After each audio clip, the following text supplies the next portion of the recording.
Hello there and welcome back to another video here on Wrist Watch Revival. My name is Marshall. Thank you so much for coming along. This time on the bench, we have this really sweet Rolex GMT Master. This one's two-tone, as you can see, part gold and part steel. And oh boy, does this watch have a story. And I have to say, maybe not the best start to the story, but it's your job and my job today to make this story have a happier ending. Taking a look at the watch itself, look at this. That bump you see there is what they call the Cyclops on a Rolex. It's a magnifier that's attached to the crystal so that you can see the date better. And this one is somehow just completely smoothed over. Do you see how it's almost warped at this point? I've never seen that before. And in fact, it's kind of distorting the date window. Other than that, the watch looks like, it's in used but reasonable condition. Let's see. Yeah, the date seems to turn over. The watch does run. Unknown condition on this particular one, as it's been sitting in its owner's safe for a long time, a number of years. And he wanted to get this watch in running condition and back in order. And that's what we're going to do today on the channel. Of course, we have to figure out what's up with the watch, probably just do at least a full service on it, and then we'll take it from there. It's got a matching bracelet here as well, which I can take off.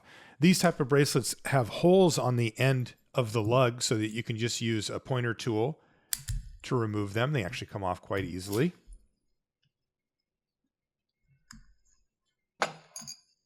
And once this one's out, then the bracelet will be free and we'll have the case just by itself. Again, good wear on this, but nothing crazy, and a nice matching bracelet. First things first, so let's see what we're dealing with here. This thing hasn't been serviced in years and years at the minimum. Let's see what it does on the time grapher. That'll tell us something about the health of the watch. Okay, it's gaining 26 seconds a day and the amplitude's a little low at 167 degrees. So fair enough. That's typical for a watch that just needs a service. Now, taking a look at my case back removal tool, if you see, I actually got something new. Normally, this would be the tool that you'd use on a Rolex, but I want to test this out. This is like a special adapter that has like a softer rubber end. And it's supposed to be good for removing really stubborn case backs. This one, I have no reason to think that it is, but it would just be a good test candidate to try out the new tool I got. So you get to come with me. And yeah, that actually works really well. And, since it's that softer rubber, there's no chance of marring the back. I might just use those instead of the others, especially if I can remove particularly stubborn case backs with it, which again, I'm not really sure if this would qualify. Let's take a look at the movement. I love these movements. Ah, yes, there it is. That is a very typical Rolex movement for the era. And they're beautiful. I can move the automatic winding rotor so you can see a little bit of what's going on underneath. This movement is part of they kind of put their movements in these series. So this is like a 3000 series. This one's a 3075, but they go back as they iterate on these movements, and they'll start with the 3055 and then a 3065 or whatever and name them as they go. And they're very similar to each other. Usually they just have small design improvements that they'll implement over the years. We can start by taking the movement out of the case, and that'll get us our first look at this dial without this crystal on it. And oh my God, that is beautiful. Wow. That dial is in like perfect shape. That is stunning. I'm a little surprised. This is an older watch, probably made, I don't know, late 60s and the 70s maybe. Oh, it's been around for a while. I'll be very careful about removing the hands. I use a little piece of plastic here just to reduce the chance of marring. And now I can take the hands off. The hands on this watch, this is a GMT, so this actually has the ability to track a second time zone.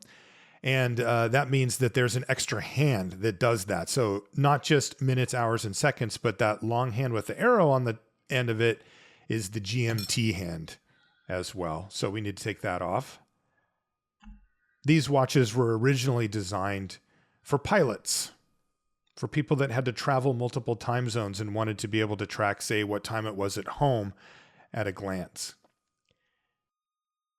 I kind of view them as traveler watches now. I wear mine. I have a newer one that I wear when I travel. It makes it very convenient to figure out what time it is at home. Okay, put the dial in a custom specific dial box just to keep it safe. And I can remove at least some of the things on the back here. Yeah, the hour wheel doesn't come off. It's stuck in there. I can remove the date disc here. This is the disc that goes around the outside that has the actual date numbers on it. And it can be a little bit delicate. So I'm just going to take it away here just so that it doesn't get damaged as I disassemble the watch. You can see I'll use special tools as well. I'm actually going to put this in one of these dial containers too. And you know those tweezers I have there, the tips of them are made out of wood. And the point of wood in this case is that it won't scratch or, put any marks on anything. I don't use them for other stuff because the wood is soft and you don't have that much control or feel over what you're grabbing. So it's okay for big things like dials, in some cases hands and date discs, but it's not good for small things like small plates, screws, and parts on the watch. Otherwise, I don't know, you could probably just use it for everything. First things first, I'm going to take the automatic winding module off. This is a separate component of the watch that's job is to wind up the watch as you move your arm throughout the day. But I can actually take it apart and disassemble it separately because the watch will function perfectly fine without it.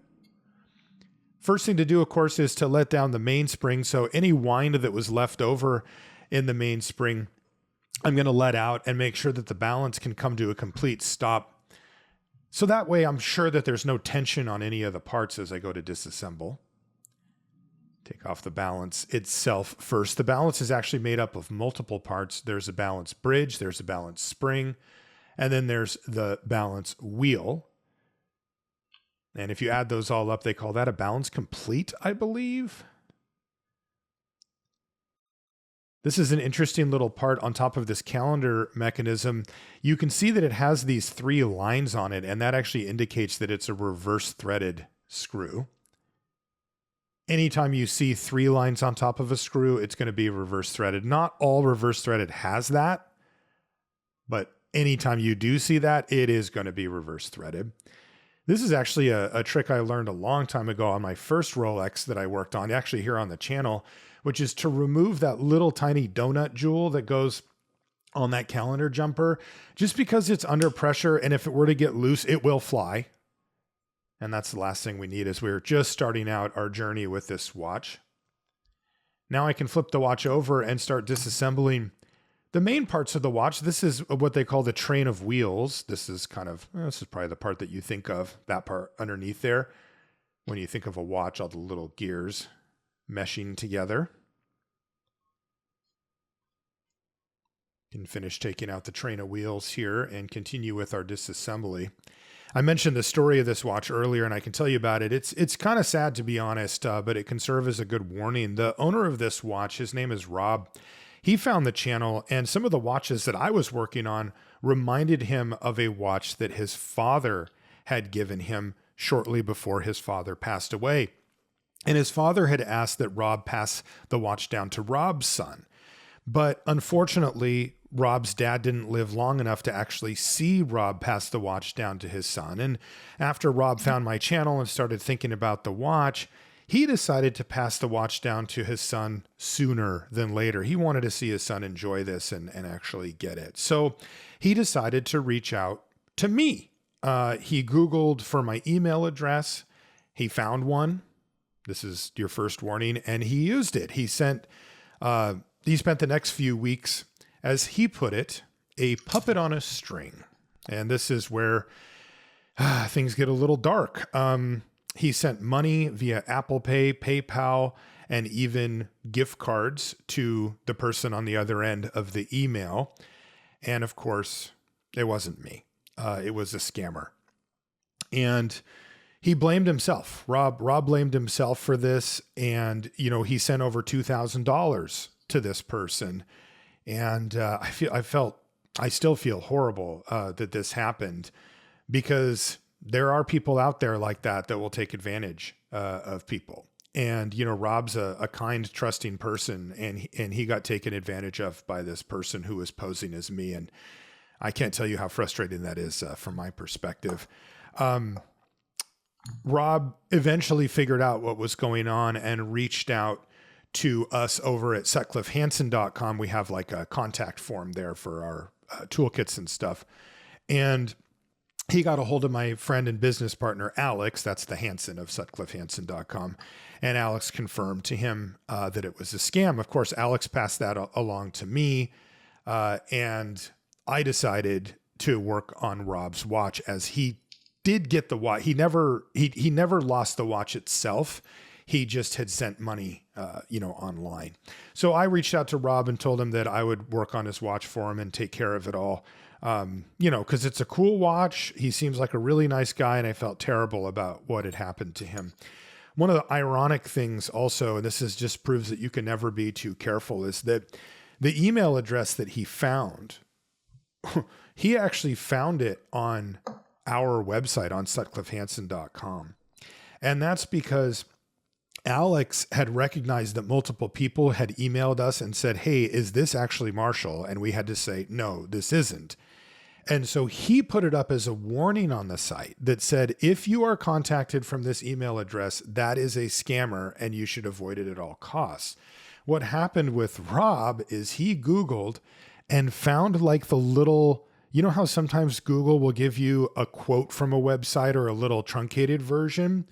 He found that, and it was from our website, and it had the scammer's email. So his brain said, oh, okay, that must be it then. I'm good to go. So we took that down just in case other people found that same issue. But a bit of irony there that we were trying to stop this as best we could, and instead it ended up getting through Robb there. Robb works at the church, and he told me in email, he said, we're taught to love our enemies. Sometimes that's a big pill to swallow. And I totally understand where he's coming from on that one. So that's where we're at now. This watch is going to be handed down to Robb's son, and it came from Robb's father. So this is like, we're talking straight family heirloom, passed down through the generations level stuff here. And given the situation with the scammer and that, you can feel the weight here of, I really want to do a great job on this watch and get this back to Robb in great condition. So as you can see, we're almost fully disassembled here, just the last few parts to go before we get this thing completely taken apart. And we got to do a good job today. We're going to take out the mainspring now. It's housed in the mainspring barrel, as you can see right there. And actually that mainspring looks like it's in very good shape. Oftentimes these will have accumulated a lot of grime and muck because sometimes they get over lubricated in there. Some people love to just dump a bunch of oil in with the mainspring. It's really not necessary. This is a very simple part of the watch. A little thin layer can help with corrosion, but even then, you're not changing the world with that. Taking a look at the mainspring, it looks pretty good. Now, we still haven't taken apart the automatic winding work, so I'll do that here. I'm going to use a little bit of Rodico. This is kind of that silly putty style stuff because there's actually a small metal clip that holds the rotor in place. And there it is right there. Do you see that little metal clip? As you could imagine, that thing has a tendency to jump away when it unclips off of the post. So that's what the Rodico is for, just to make sure that I caught it. So now I can take the post and the rotor off, and that leaves the automatic winding works themselves, which I can just take these 2 screws to disassemble. One cool thing that happened in my emails and contacts with Robb is that he told me that he was inspired by the channel to start doing watch repair at home. And I got to say, that's a silver lining to this whole situation, is that, he has decided to go down the route of this hobby, which I'm a huge fan of. I always am talking to you here and talking to people and saying, look, if you're the type of person, or if you know somebody, who really loves watches or cars or restoring things or mechanical items or working with their hands, then this type of hobby can be really great because, you can do it on a desk. He actually sent me a picture of his desk, his watchmaking desk. It's just on one desk. That's it. And you can put it all away, put it in a shoebox or something, and you're good to go. With that in mind, I did start the website with Alex that I mentioned before. It's called sutcliffehansen.com. There's a link down below. And we do have watch toolkits for beginners, for more advanced people, to help get your journey going. We also have a deal with Mark Lovick from watchfix.com, and we sell his watch repair tutorial. So if you want instruction over there, you'll find it all at sutcliffehansen.com. And I appreciate it if you check it out. We can remove the bezel now. These bezels have a metal outer bezel with like an aluminum inner bezel, but then inside of that, there's another outer ring that we need to remove. And this one actually compresses around the edges of the acrylic crystal to keep it pressed close against the case. And that aids in the watch being waterproof, or, waterproof to an extent. And you can see I've already loosened that extra bezel, and I can just simply remove it here. That'll also allow me, hey, this is actually pretty clean. That'll allow me to remove the crystal as well, which I think we just need to replace. I mean, I have never seen one worn like that. My only guess is that it was polished into oblivion. That is a fairly common thing to do because replacing the crystal can be expensive. And yeah, so we'll probably replace the crystal as well, just because, again, I've never seen that, but it looks like somebody went crazy with it.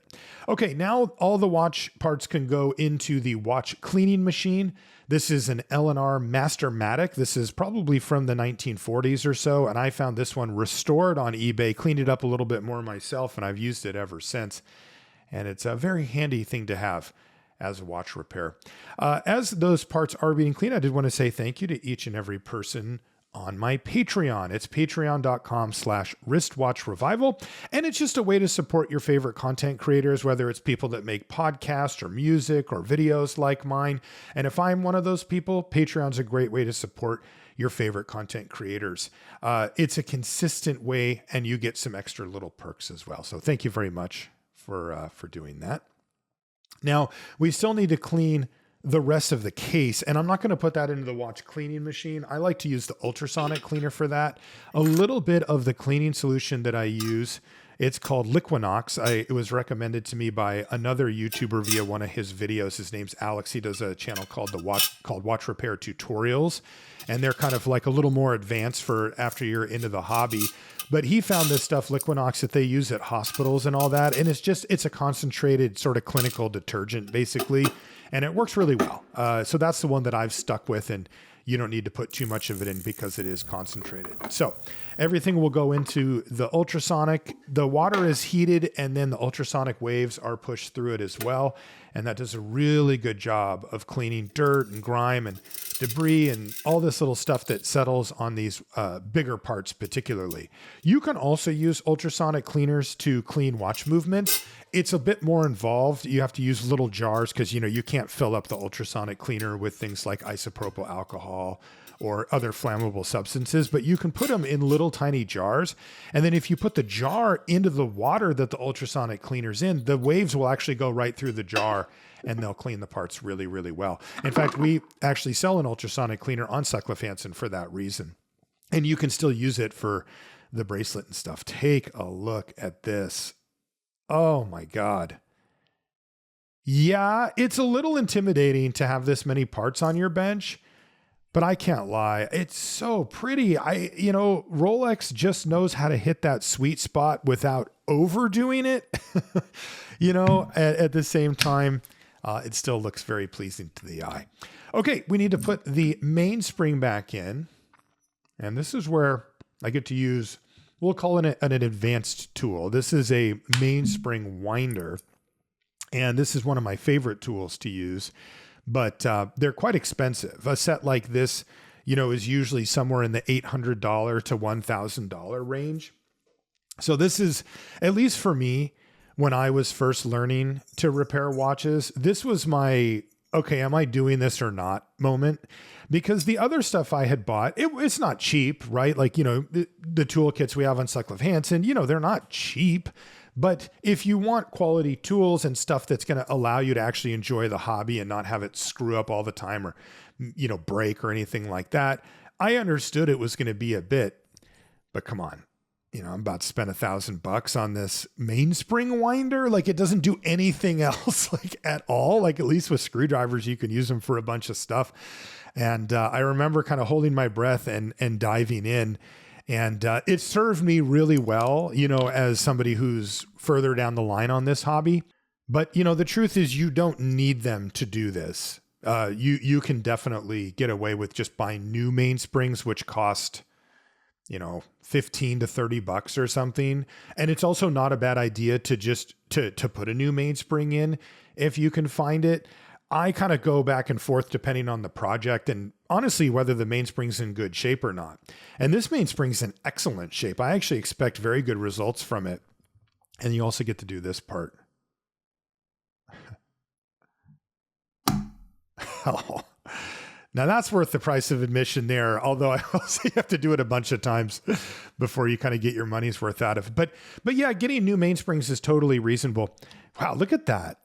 I'm trying to pick up the arbor and it's just sticking. Oh boy, I know what happened here. My tweezers got magnetized. And that makes it almost impossible to move any parts around. So I think I've had about enough of that and we're going to have to address this. Now, I've got this really cool demagnetizer from Horatech, but you can get, and I have much, much cheaper, simpler ones from Amazon or eBay or whatever that are, under $20 and they're a little finicky to use, but they do work. This one actually tells you how magnetized the thing that you're working on is. And then you move it over to a different section here called the demag zone. And you run the demagnetizer. And then when you put it back over, you can see that the magnetism has lowered. And then of course the true test is, can I actually pick up parts again now? And yes, I can. I also will use the demagnetizer on the watch movement, before I do the timing testing on it, just to make sure that there's no magnetism. The magnetism can affect the timing of the watch actually a lot more than you might think, because the hairspring, the balance spring that we talked about before, is so thin, and it technically is, what is it called? A ferrous metal or whatever, the ones that can be affected by magnetism, and it can actually affect the timing of the watch. Okay, now I've got the mainspring back in the barrel. And I could use this little plastic part just to push down. It kind of pushes down on all the edges at the same time. You can use your tweezers for this as well. And I'll go ahead and put the barrel complete back onto the main plate. And I'll continue the reassembly here. These parts are for the GMT function. So, as you might imagine, adding an extra hand onto a movement does require a few extra parts, and this is one of them. And then this is the escape wheel. That's probably one of the most clever designs of a watch. The teeth on the escape wheel have a very, very specific design that allows them to interact with the pallet fork in a way that is very consistent. And that's, of course, what you want out of a watch. Most wheels just have, the normal the normal shape of the teeth of a wheel, if you've ever seen it. But the escape wheel is completely different. This is the wheel that the seconds hand actually gets attached to. And it goes down through the center here.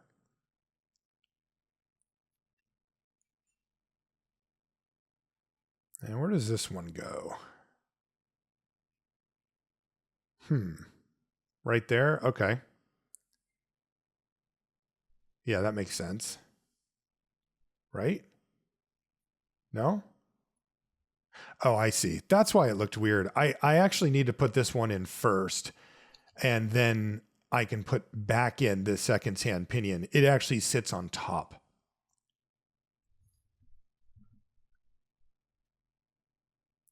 And then this wheel actually goes on top of all of the others as well.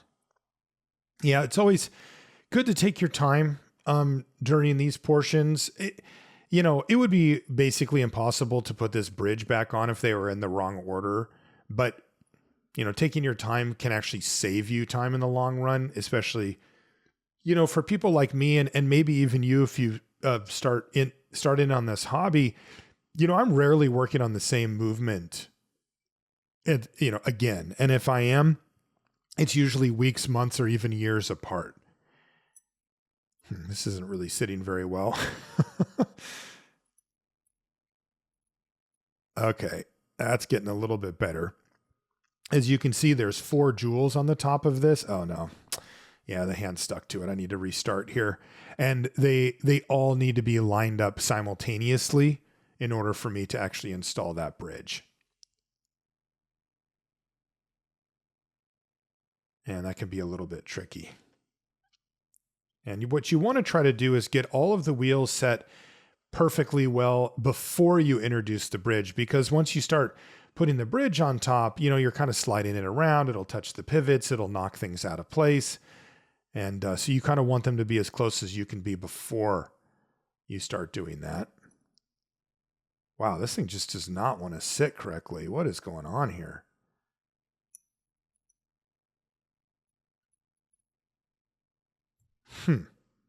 Yeah, I'm going to need to take this bridge off again. And yeah, you can see that I've knocked out that pivot once again. Boy, this thing's really fighting me today. This happens sometimes, though, and patience rules the day. Again, I'm just trying to get all of these wheels to seat correctly before I take another shot at putting that on there. All right, here we go again. You can see where those ruby jewels line up with the pivots. Okay, that seemed like a good start. Let's see if I've got it. Not quite. It looks like 3 of the 4 wheels turn.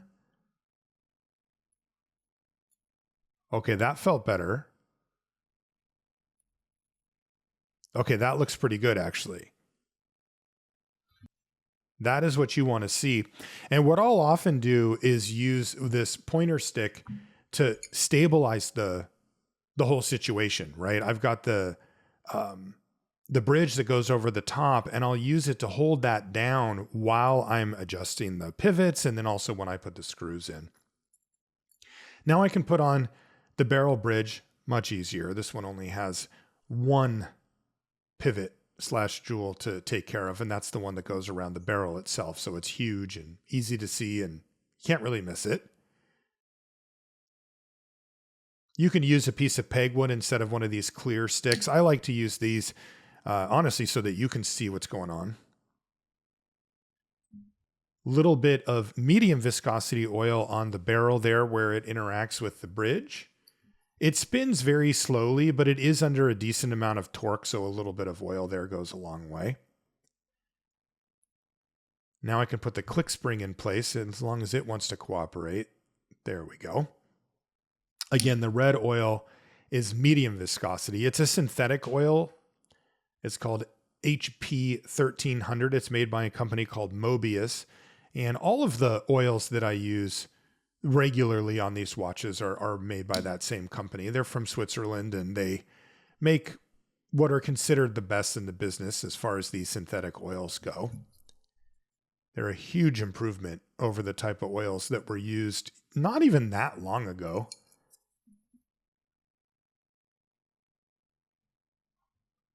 Okay, just test the click really quickly before I grab the ratchet wheel.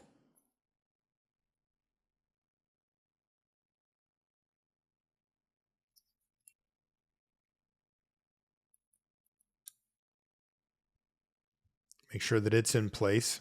and then I can put the screw down.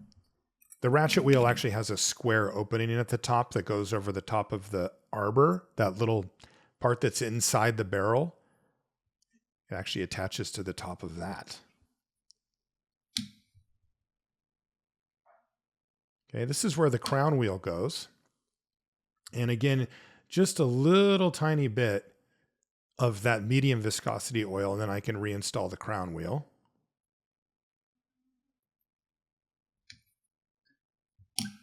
And a little bit around the inner rim as well, because there's a screw that'll hold it into place, but it does rub up against that. In this case, there's actually a shim and then the screw, but same thing.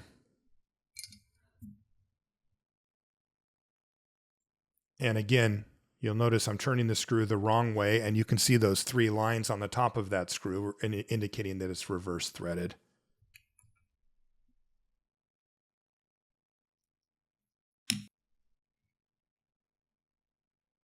Okay, this is the keyless works on the other side. I need to install these parts now so that I can wind up the watch. And that way I can test to make sure that it's running, and then, make sure everything looks good before I start to do the oiling of the watch. So that's why we do it in this order. You can do this part first. You can do the keyless works first. It doesn't get in the way. This part's called the sliding clutch. As you can see, it moves back and forth. That happens when you pull out the crown on the watch. And this one actually has 3 different settings. This one has winding, regular time setting. And then this one also has a quick date function so that you can turn the day, where it says like 10, 11, 12, 13, you can turn that over quickly. On older watches or cheaper watches or watches that just don't have that functionality, but they do have a date, you have to turn the hands all the way through to 12 and then all the way through to 12 again, and then it goes over by 1 day. So you can imagine, if it's the 5th and your watch says it's the 7th, you got a lot of winding to do. But these quick date functions solve that problem. Now I can put the crown and stem in place and make sure that it's seated properly. There's a bunch of parts that go on top of it, but it will sit in there until those are done. This is one of them. These Rolexes have a spring system on this part right here, where instead of screwing it on, which is how many, I would even say most watches are done, these ones actually have kind of a thing that you press on and it will release the crown and stem. And before I forget, I need to put in the hack. So this is a mechanism that will actually stop the watch while you're setting the time. And that is there so that, you can be more accurate. It also is really helpful for watchmakers, to be honest, to have that. And you can see how it slides back and forth as you take out the crown, because there are times when it's really handy to stop the watch while you're still working on it. Especially for Rolexes, which we will do in a little bit. Regulating Rolexes like this is kind of its own special thing. This is the part that provides that spring tension that I mentioned. So again, instead of unscrewing the setting lever in order to take out the crown and stem, you actually just push down on a spring-loaded part. This is just oiling the bottom part of that barrel, the same thing that I did before, just on the bottom. And again, a little bit of the medium viscosity oil on the post just to make sure that it operates smoothly. And I can put the yoke in place. I'll also put a little tiny bit of that oil right on that sliding clutch where this yoke interacts with it. Since it will be turning, you don't need metal on metal there.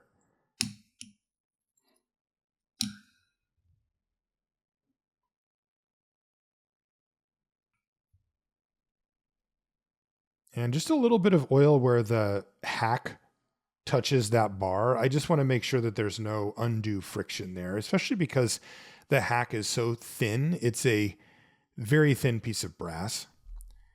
All right, now it's time to put the Born to Fly spring in and hope that it doesn't take off on us. Yeah, no, that actually went pretty well. That's one of the beautiful things about Rolex is they do seem to go back together so nicely. It's almost like they were designed with a watchmaker in mind. Okay, now I can put the setting lever spring in place, which actually has multiple functions on this watch. It's pretty typical for these to be a spring and then also kind of a cover.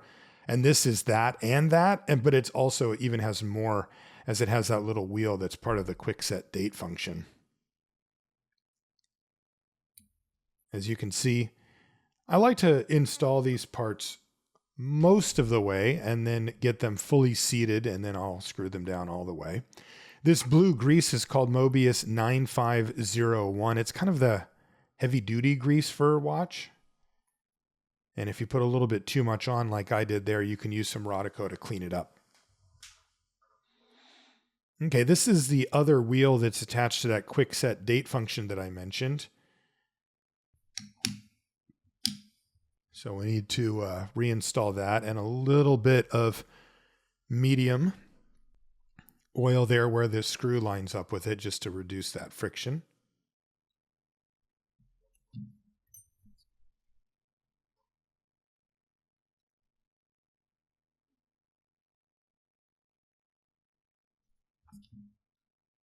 Just make sure that those are turning freely. We can test them properly in a little bit, but for now I just want to make sure that they're not binding up or anything like that. Okay, now we can use clean up the pallet fork a little bit. I'm going to put it in a solvent called One Dip, and then we can install it.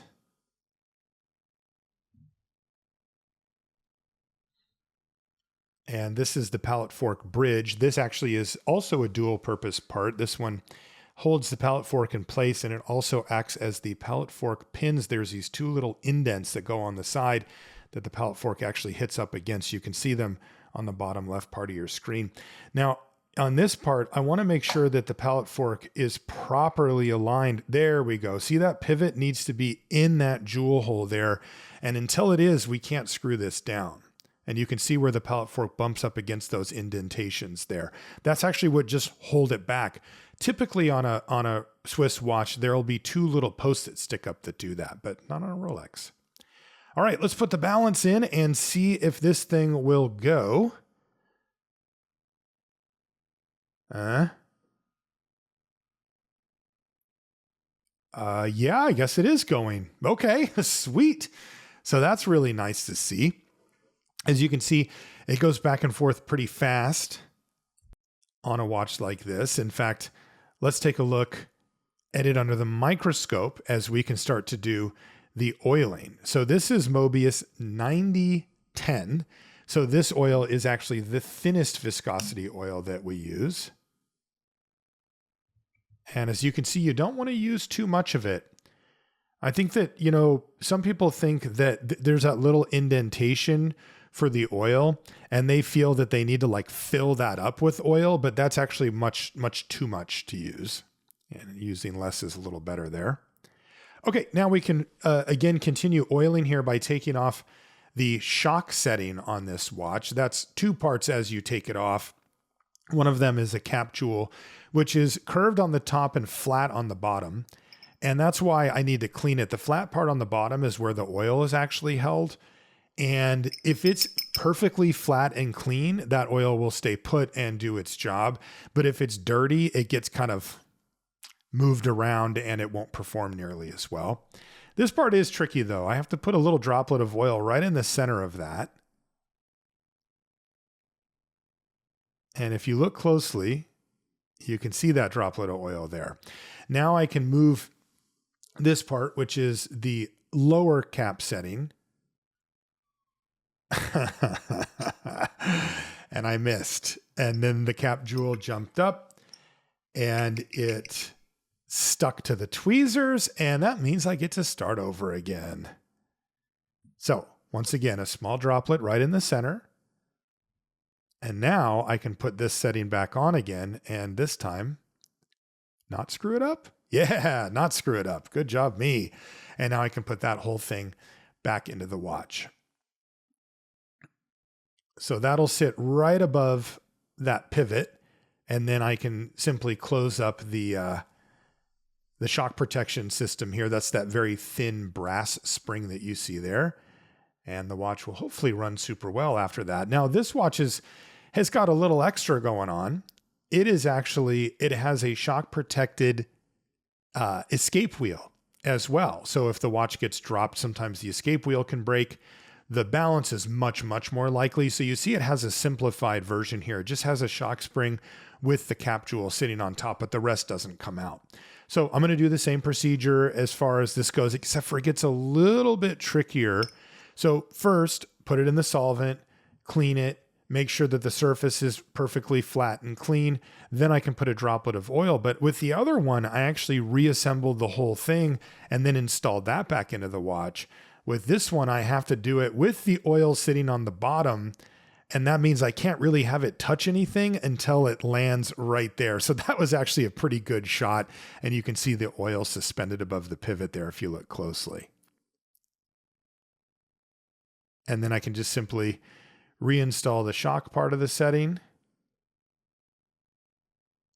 And that will, again, let this watch hopefully perform really well for a really long time. Let's put it on the time grapher and see where we're at. Much better amplitude, 263 degrees. But as you can see, the rate is virtually the same as when we started. It's about 23 seconds too fast.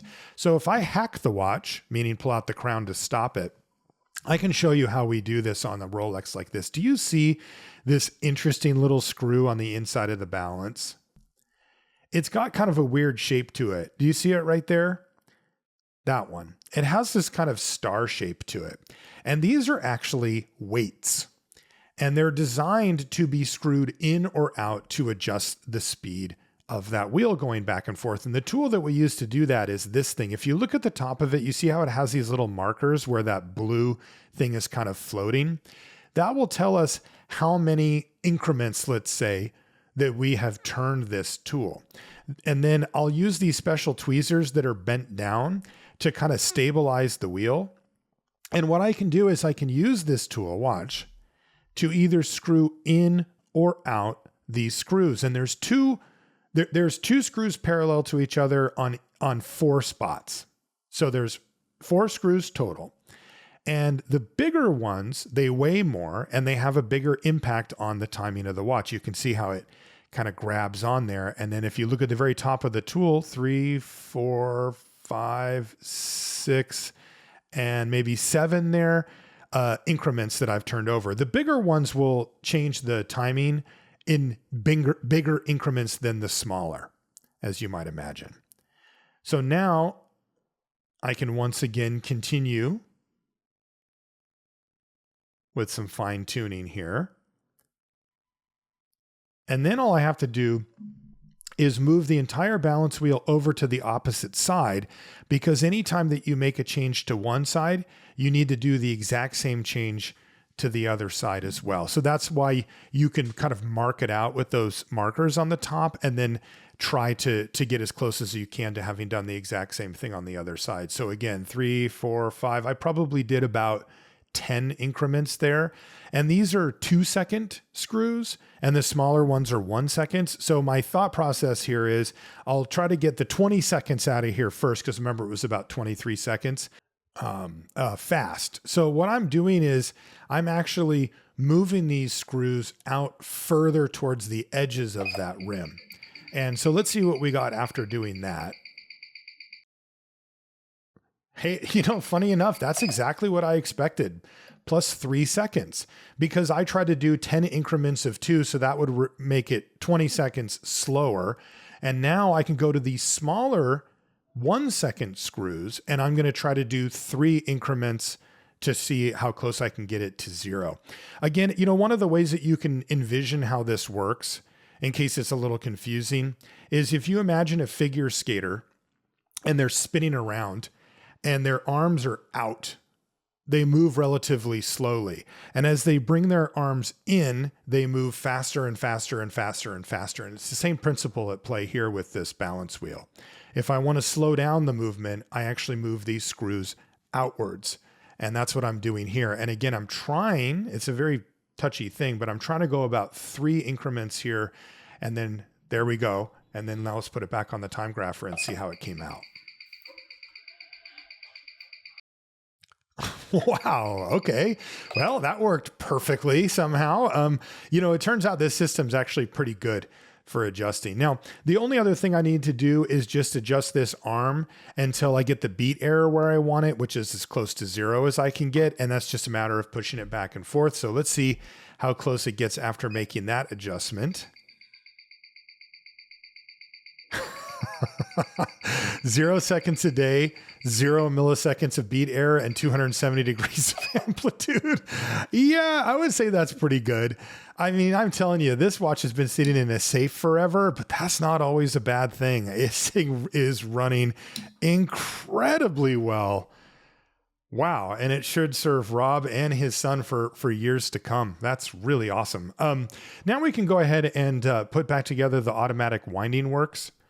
Again, if you ever see a watch that says automatic, sometimes people will ask me, well, is it a mechanical watch or is it an automatic watch? And the answer is it can be both. Automatic watches are mechanical watches that wind themselves as you move your hand throughout the day.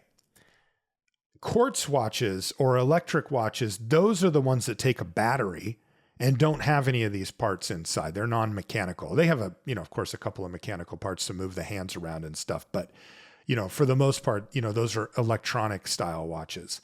But you can have it can be a mechanical watch, and it can either be a manual wind or an automatic. The tricky part is that a lot of the companies have come up with their own names for these things. Like, for example, if you ever see a Rolex watch that says perpetual on the front, like Oyster Perpetual, which you'll find on this one, for example. The Oyster part is their old school words for waterproof, and perpetual is their way of saying self-winding or automatic. Those are synonyms for each other. So it can get a little bit confusing because of the marketing from these different companies, but that's what it means. Okay. A little bit of oil here where the post is going to go in. And then, yes, I do need to reinstall that tiny little clip that just holds it in place. It's funny because these clips aren't like load bearing. Like all they're really doing is just making sure that this thing doesn't just fall off. That's it. But I still have to be careful with them because these clips can break pretty easily or they can fly away.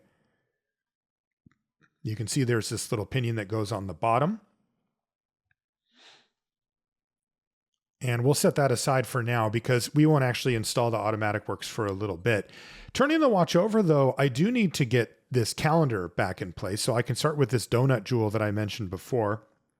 It goes on this arm that pushes over the calendar mechanism. But the thing about it is this arm is held on by a very, very strong spring. You can see it right there. And it actually holds that thing in place hardcore. So I like to put this on kind of at the last second just because there's so much tension there that I don't want to be working on the watch with that much tension sitting there in case something were to shift around.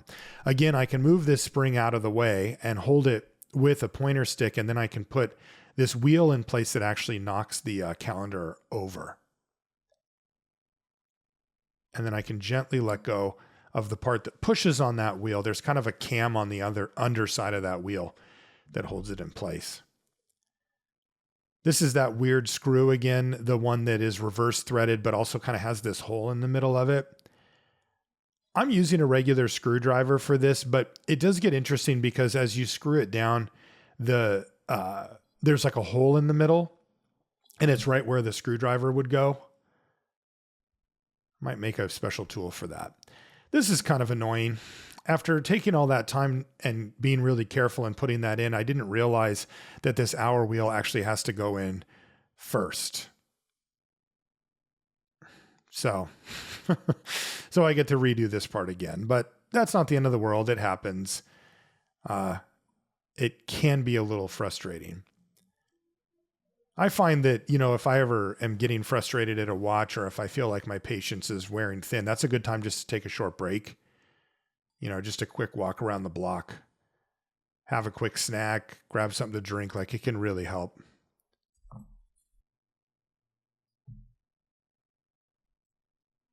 Okay, can continue the assembly here. Again, this is all part of the calendar and motion works. So these are the parts that show the calendar and also make the hands go around. There's this pretty large ring that kind of caps off all of this stuff around the edges, and then the calendar wheel itself lives inside of this.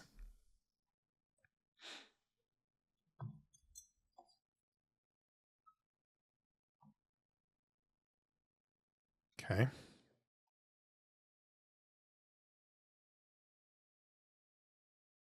This is funny.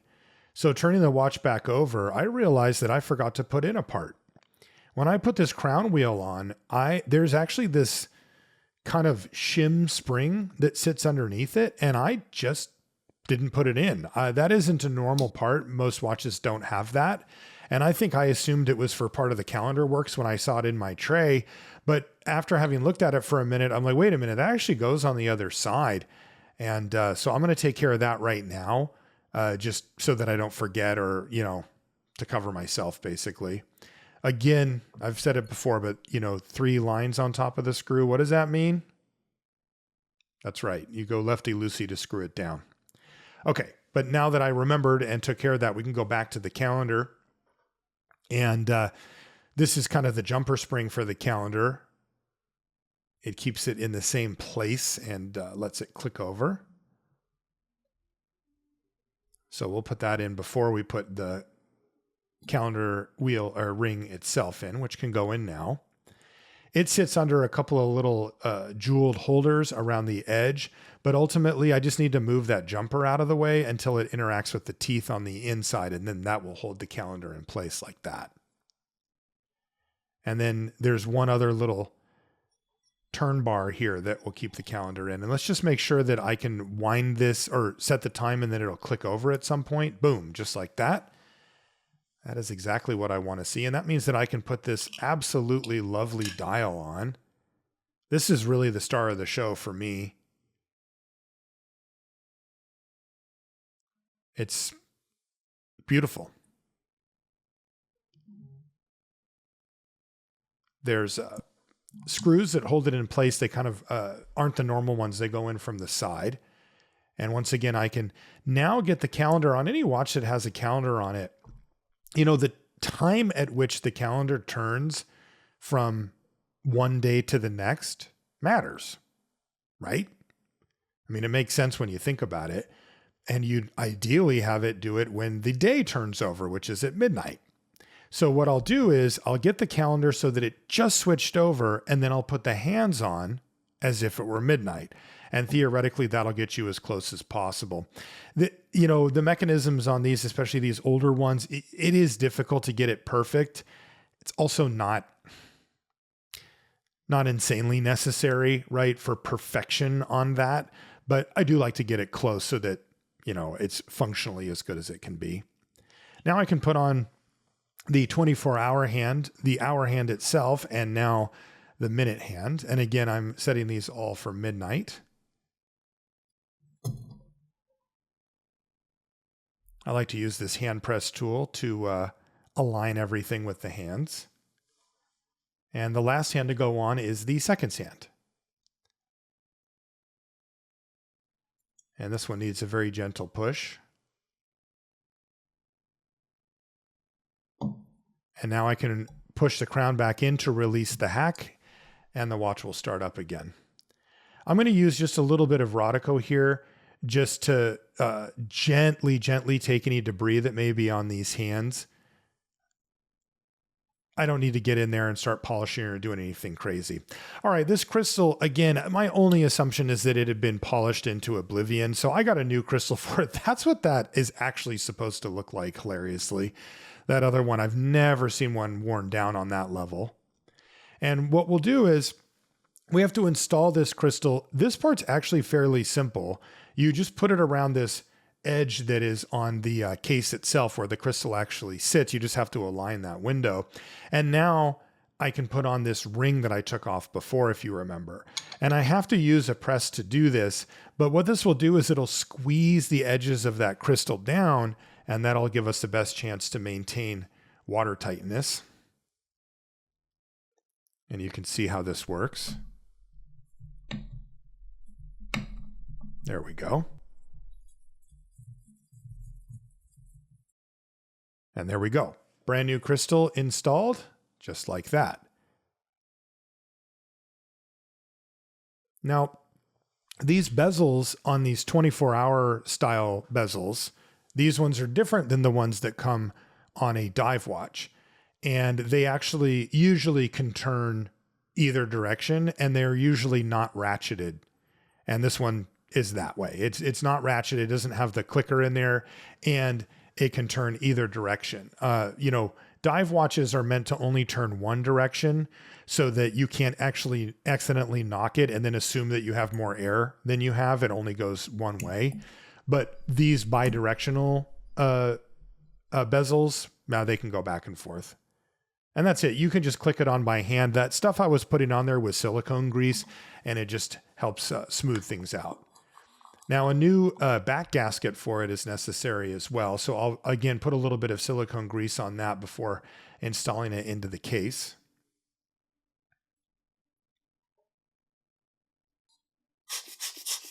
And I can use an air blower here to make sure that there's no dust or debris on the inside of the crystal or on the dial or hands or anything like that.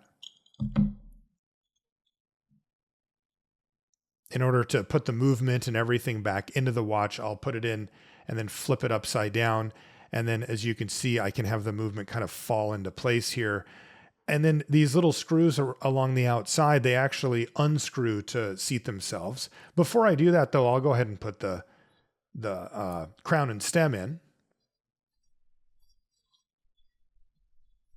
And just make sure that it's seated properly. Now I can unscrew these little case screws, which kind of press the dial and everything into place. This is also a good time to put on the automatic winding works.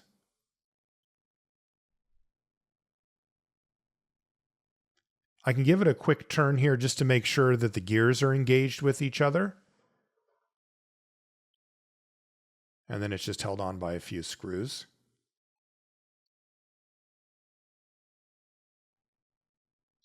And now I can put the case back on as well. I'm going to use this rubber ball. I can use my case back tool as well to get it to spec, but just the rubber ball will get it nice and tight for now. Now, one other thing that I noticed when I was disassembling this, really interesting, there's a wear pattern on these spring bars. These are original Rolex spring bars, but you can see they've actually taken on some weird wear. So I tracked down some new, again, original Rolex spring bars, and I'm going to be replacing them. These ones are what they're supposed to look like. And I don't want that wear to catch up with Robb and, you know, break or have some catastrophe down the line. These are called end links, and Rolex bracelets are usually separate like this. They have end links made for specific models of watches, and then bracelets as well.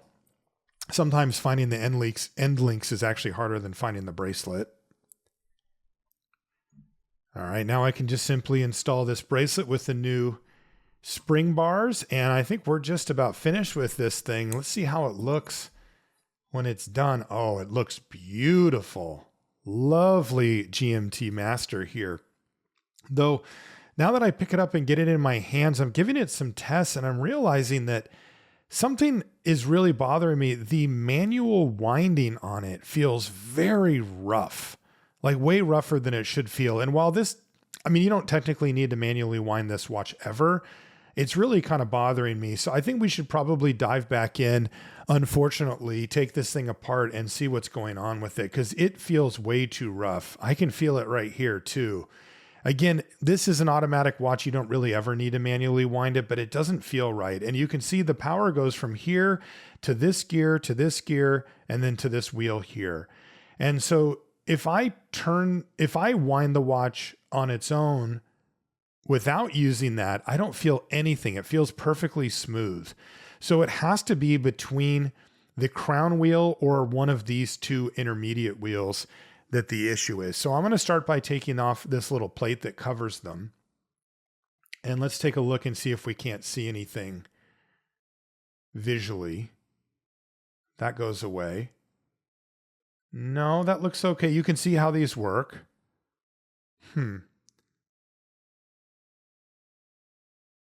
Maybe it's this wheel right here is damaged. I'm just going to take the whole bridge off and take a look at this post. See how it's all grimy and looks like it's got some scoring on it, maybe even just worn away. That's the post that this wheel goes onto. And it looks like it's too loose, like maybe it's able to get sideways a little bit and then bind up against the edge. That's my best theory here, and I don't really know how to fix that. I think what I'm going to do is just have to order another bridge that's in good shape, and that's exactly what I did. So as you can see, I've got two of them now, and we're going to try to just straight up replace the bridge with one that's in better shape and see how that goes. So we'll start by putting the bridge on. I really want this watch to be right for Robb. Again, especially considering what he's planning on doing with it, handing it down to his son. Sooner than later, he said. Okay, yeah, that does actually feel a lot better. These watches do tend to wind a little bit. They're a little harder to wind than you might think, but this feels much, much better. And now I can simply put everything back together again. So that we have this, a once again fully completed watch. Thank you so much for taking the time to hang out with me for this journey. I really appreciate that you do so. It means a lot to me. This watch is going back to Robb, and hopefully it'll get handed over to his son. No problem. If you want to find me on Instagram, I am wristwatch_revival over there. I'd love it if you stop by and say hi. And man, this watch came out really, really good. I'm really happy with it. I can't wait to send it back to Robb. With that, I just wanted to say thanks again for hanging out, and we'll see you next time.